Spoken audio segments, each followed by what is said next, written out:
these leaders are living amongst us. They walk around, they hear these stories. So do you need a committee to tell you those? Because those are the issues that need to be solved.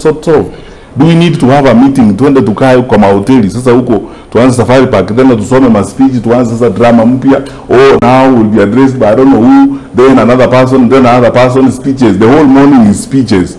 Then after that do you need those things to solve the problems that we are facing?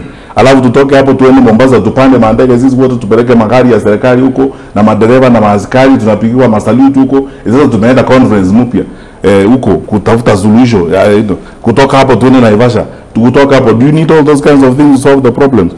It's straightforward. It's looking at us. I speak to school principals obviously because I'm a former minister of education and I've kept friendships with many of them. Many teachers, because they are my colleagues, I'm a trained teacher. Some of these guys were my classmates in KU. Ninaongeanga na hawa watu kila wakati. I meet parents every day in my life. No capitation in schools. Some principals tell you the last time I received 160,000 or whatever it is. I have debts up to the sky. Some of them cannot tell you what's going to happen. Ukiuliza an average parent, the limit we had kept wakati was saying parents should not be pushed with this burden of school fees and so on. Wanakueleza ukiuliza watu wengine even in the private school sector they won't tell you how much money they're supposed to raise to pay for exams as it were. We had removed the examination fees completely because as you know nikueleze Gatonye when you ask for examination fees, first of all it is an inclusion issue.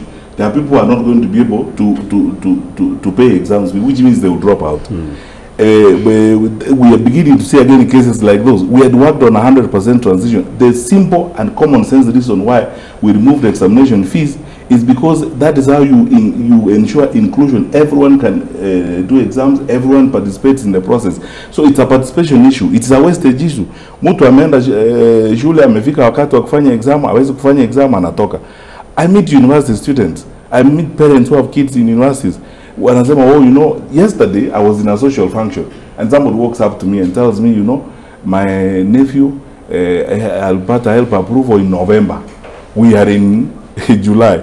Ajapata pesa. So many kids are deferring. Oh, let me now go home because I can't pay the visa and do exams. Let me defer and come back next semester and so on.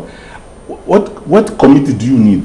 Let me ask you. I mean, sometimes we should also respect common sense. Okay. What committee do you need to solve those problems?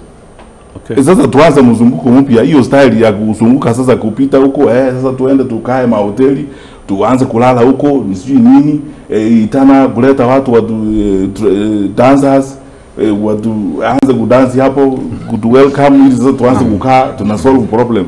Which problem are we solving? Okay, let's manage the country. That is what we are being asked to do. Na Daktari Matiang'i, umezungumzia kuhusu kuwaonya Wakenya kabla ya uchaguzi mkuu wa mwaka 2022 kuhusu viongozi